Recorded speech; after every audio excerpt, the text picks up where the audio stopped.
laki-laki yang baligh berakal dalam keadaan sehat zahir dan batin merindukan hari ini, berdoa siang dan malam berharap agar dia hidup pada hari ini.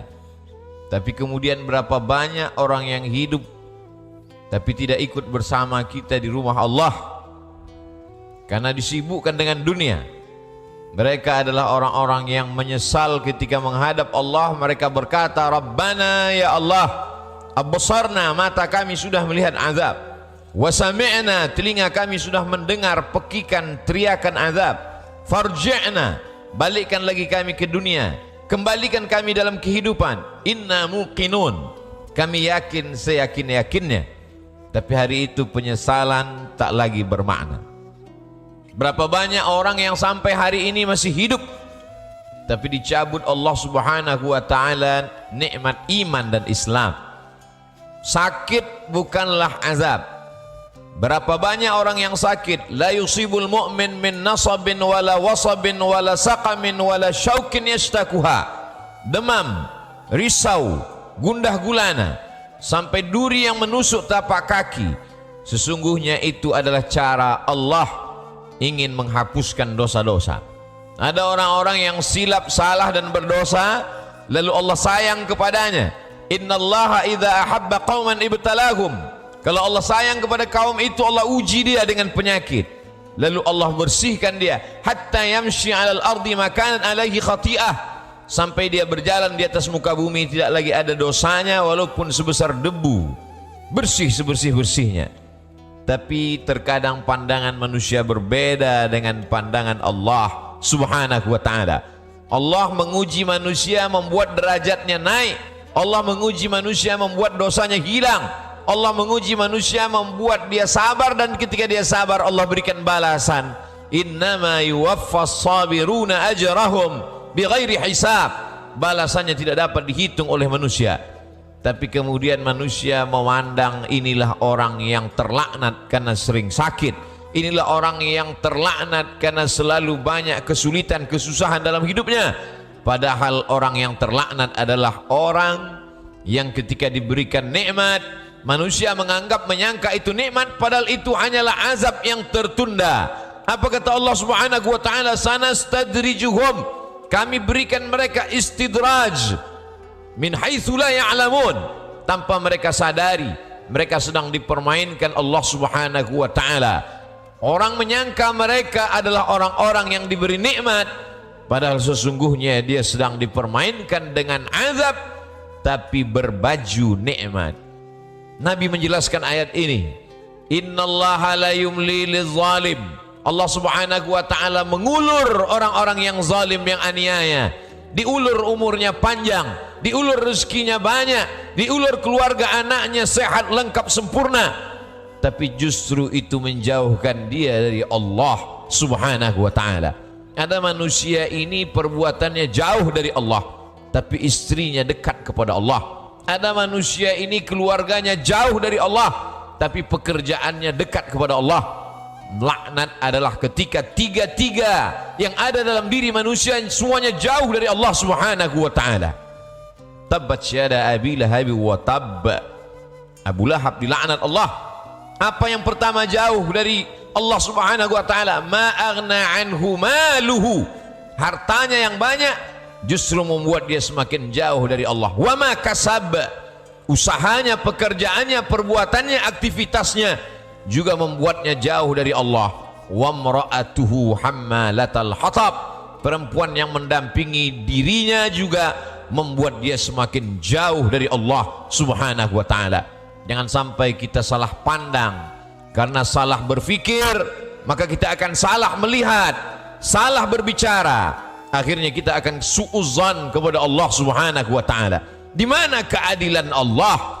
Mengapa orang yang tidak berbuat pahala, tidak pernah berbuat sedekah, tidak pernah melaksanakan salat, badannya sehat, umurnya panjang, rezekinya melimpah? Di mana keadilan Allah? Salah faham, salah fikir, salah pandang, salah bicara. Padahal sesungguhnya Allah Subhanahu wa taala sedang berbuat seadil-adilnya. Ada orang-orang yang salah, diberikan Allah ujian sakit, lalu kemudian hapus dosanya, bersih dia menghadap Allah. Tapi ada orang-orang yang salah, karena dia tahu perbuatan itu salah, dia teruskan dalam kesalahannya. Mereka tidak kafir, mereka disebut dengan fasik. Yudhillu bihi katsira, banyak orang yang disesatkan Allah. Wa yahdi bihi katsira, banyak orang yang diberi hidayah oleh Allah.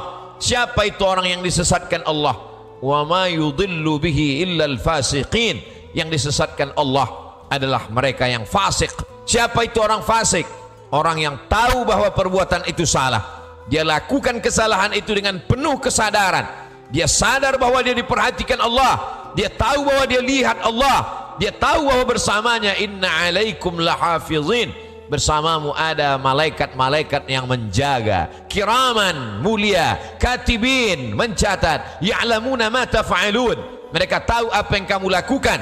Tapi dengan penuh kesadaran dia langgar aturan-aturan Allah. Mereka adalah orang-orang yang fasik. Mereka diazab Allah subhanahu wa ta'ala di dunia, bukan dalam bentuk kemiskinan, bukan dalam bentuk kefakiran, bukan dalam bentuk penyakit, diazab dalam bentuk kenikmatan agar dia semakin jauh dari Allah subhanahu wa ta'ala. Innallaha la yumli lizalim, Allah subhanahu wa ta'ala mengulur orang-orang yang zalim itu, diulur umurnya, dipanjangkan umurnya, dilimpahkan rezekinya, disehatkan anak-anaknya, supaya semakin jauh dari Allah subhanahu wa ta'ala. Hatta idza akhadhahu lam yuflithu, sehingga ketika Allah menjatuhkan azabnya ke neraka jahanam nanti, maka tidak ada lagi yang tersisa dari dirinya kecuali hanya layak menerima azab Allah subhanahu wa ta'ala.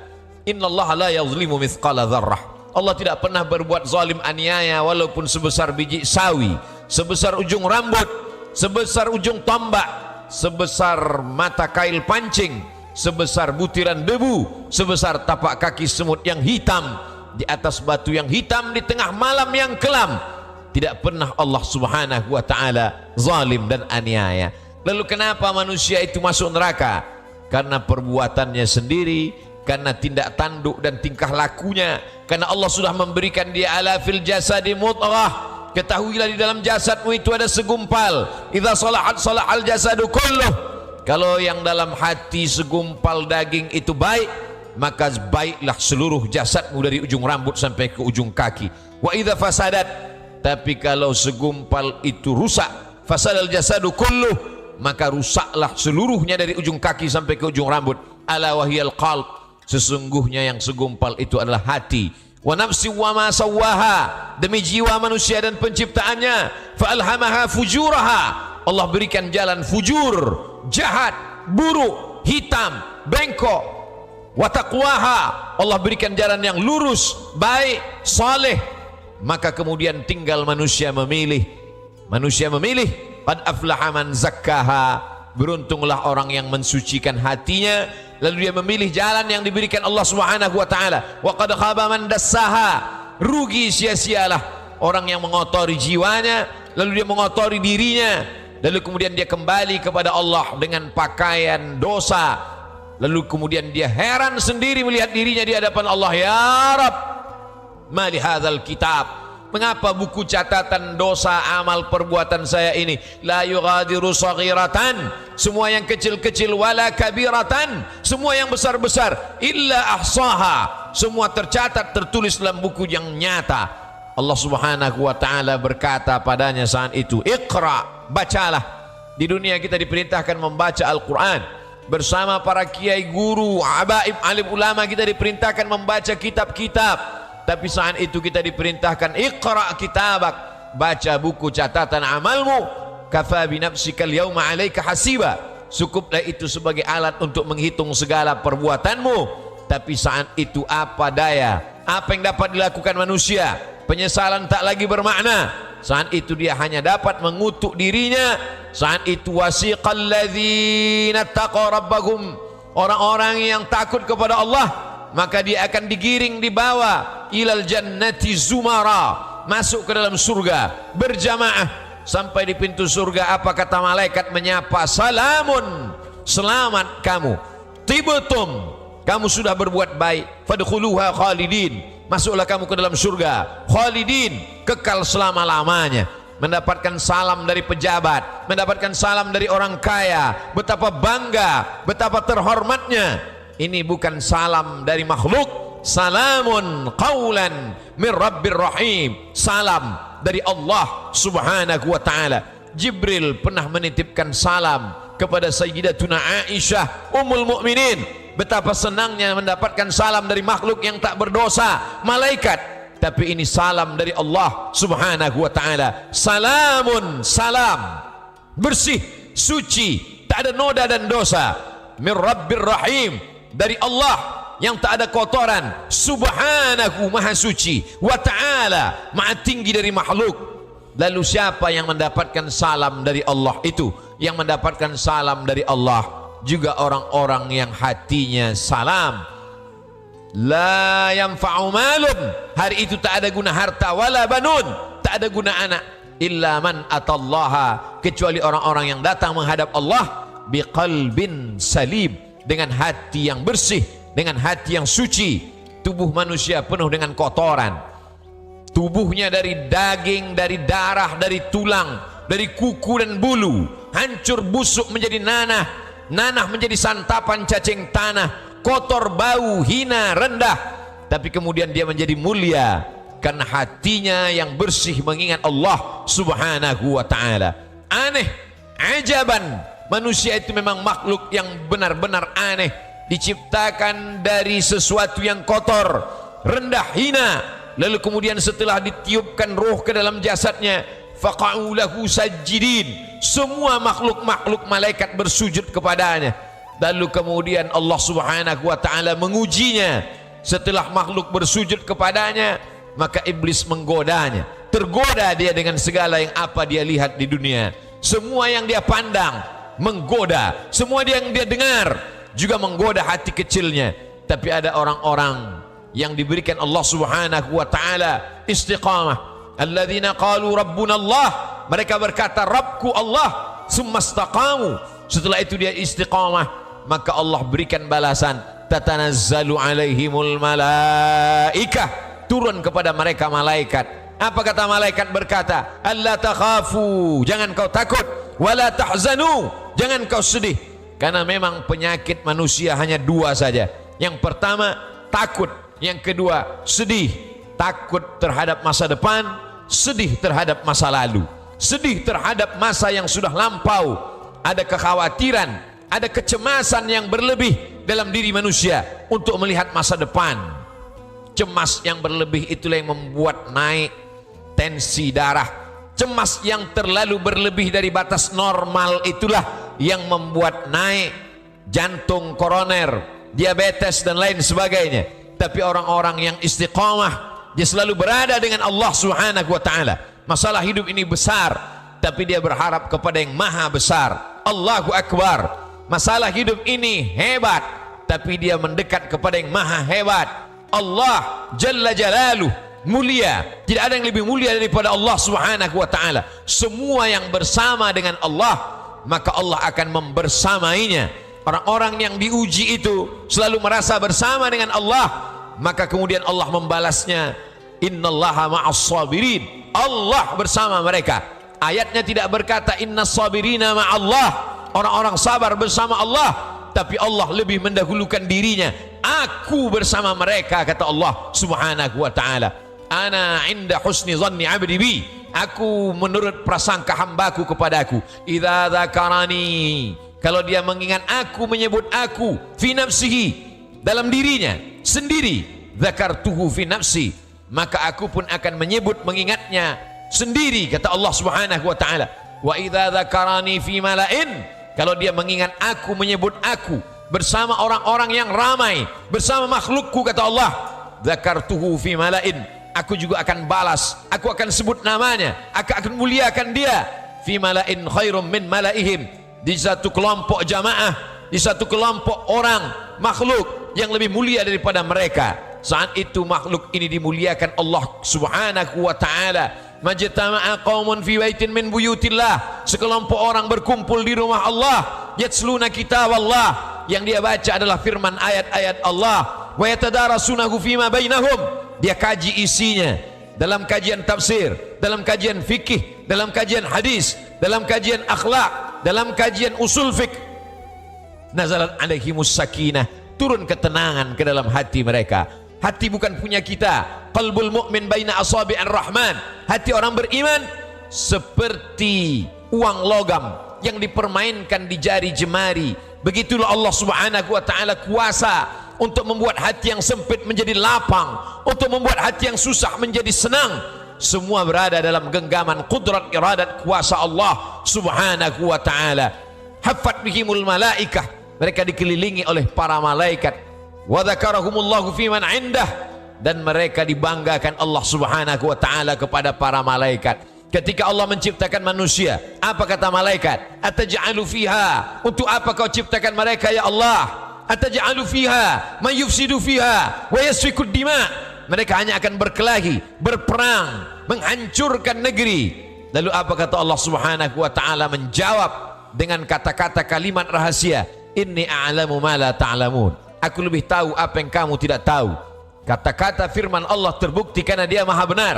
La yatihil batilu min baini yadayhi wala min khalfih. Tidak ada kebatilan dari depan, belakang, atas, bawah, kanan dan kiri. Maka Allah tunjukkan ada sekelompok manusia yang ketika kata-kata orang lain kotor, nista, najis, yang keluar dari mulutnya adalah subhanallah walhamdulillah wala ilaha illallah wallahu akbar. Ada sekelompok manusia ketika hati manusia mencaci maki, mengutuk Allah, mengutuk nasib, mengatakan tidak adil takdir Allah, tapi ada manusia yang ridha menerima ketetapan Allah Subhanahu wa taala. Orang-orang yang ridha, orang-orang yang istiqamah, maka Allah balas mereka, alla takhafu, tidak lagi ada rasa takut dalam hatinya, wala tahzanu, maka kosong hatinya dari sedih. Setelah hati itu hilang rasa takut dan rasa sedih, lalu kemudian ditanamkan Allah kebahagiaan dan kesenangan. Wa absyiru bil jannati allati kuntum tu'adun, berbahagialah kamu mendapatkan nikmat surga yang dijanjikan Allah Subhanahu wa taala. Ketika datang seorang sahabat bertanya kepada Rasulullah, "Ausini, berikan aku wasiat pesan yang singkat. Setelah aku dapatkan, aku tidak perlu lagi bertanya kepada siapapun di dunia ini ya Rasulullah." Lalu Rasul memberikan pesan yang singkat, "Qul," katakan, "amantu billah." Aku beriman kepada Allah, aku percaya kepada Allah, aku yakin kepada Allah. Tsumma istaqim, setelah itu istiqamahlah. Faqsusil qasasa, ceritakan kisah-kisah itu ya Muhammad. Faqsusil qasasa, ceritakan kisah-kisah itu wahai pewaris Muhammad sallallahu alaihi wasallam. La'allakum yatafakkarun, mudah-mudahan mendengar kisah itu mereka akan berfikir. Mudah-mudahan dengan membaca, mendengar kisah itu mereka akan merenung. Afala yatadabbaruna al-Qur'an, mengapa mereka tidak merenungkan isi makna Al-Quran? Am ala qulubin aqfaluha, atau hati itu sudah mulai terkunci di kunci Allah Subhanahu wa taala. Allah uji Ibrahim alaihi salam, diuji dengan menghadapi ayah yang kufur kepada Allah, Azar, dia tetap istiqamah. Diuji dengan menghadapi umat Namrus, membakarnya dengan api, dia tetap istiqamah. Diuji dengan tidak punya anak, berdoa siang dan malam, Rabbi habli minas salihin, dia tetap istiqamah. Setelah anak lahir diuji lagi, Allah minta anak itu dikurbankan, dia tetap juga istiqamah. Ujian datang silih berganti. Itu juga yang terjadi pada Musa alaihi salam, dibesarkan di istana Fir'aun, lengkap dengan segala kenikmatan dan kemewahannya. Mudah sekali cara Allah mengeluarkan Musa dari istana Fir'aun. Dia lihat ada dua orang yang sedang berkelahi, fawakazahu Musa, Musa memisahnya, tapi dua orang ini tidak juga mau terpisah. Musa memukulnya. Saat itu takdir berkata orang itu mesti mati, dan kebetulan yang mati itu adalah bagian dari komunitas Fir'aun. Nabi Musa takut. Sebenarnya itu hanya skenario cara Allah agar Musa keluar dari istana Fir'aun. Lalu kemudian saat itu tidak ada tempat dia bergantung. Selama ini dia bergantung kepada Asia, selama ini dia bergantung kepada makhluk, selama ini dia bergantung kepada ciptaan Allah. Allah lepaskan manusia dari segala ikatan agar hati itu hanya bergantung kepada Allah Subhanahu wa taala. Mudah bagi Allah Subhanahu wa taala untuk membuat hati yang terikat. Hati itu terikat dengan ayahnya Abdullah. Abdullah pun diwafatkan Allah. Hatinya terikat dengan ibunda Aminah. Aminah pun diwafatkan Allah. Hatinya terikat dengan Abdul Muttalib. Abdul Muttalib pun dipanggil oleh Allah, hatinya terikat dengan Abu Talib. Abu Talib juga menghadap Allah, hatinya terikat dengan Khadijah. Di saat dia perlu bantuan support, disitulah Allah memanggil Khadijah. Apa yang diinginkan Allah Subhanahu wa ta'ala? Agar hati itu hanya berserah kepada Allah Subhanahu wa ta'ala. Setelah manusia masuk ke dalam surga, lalu Allah bertanya kepada seluruh penghuni surga, "Madza turidun?" Hai penghuni surga, apa yang kamu inginkan? Penghuni surga menjawab, "Ridhaka," ridhamu ya Allah. Ada satu yang belum didapatkan penghuni surga, yaitu ridha Allah Subhanahu wa ta'ala. Ridhalah menerima Allah, ridhalah menerima Rasulullah, ridhalah menerima Al-Quran, ridhalah menerima takdir Allah.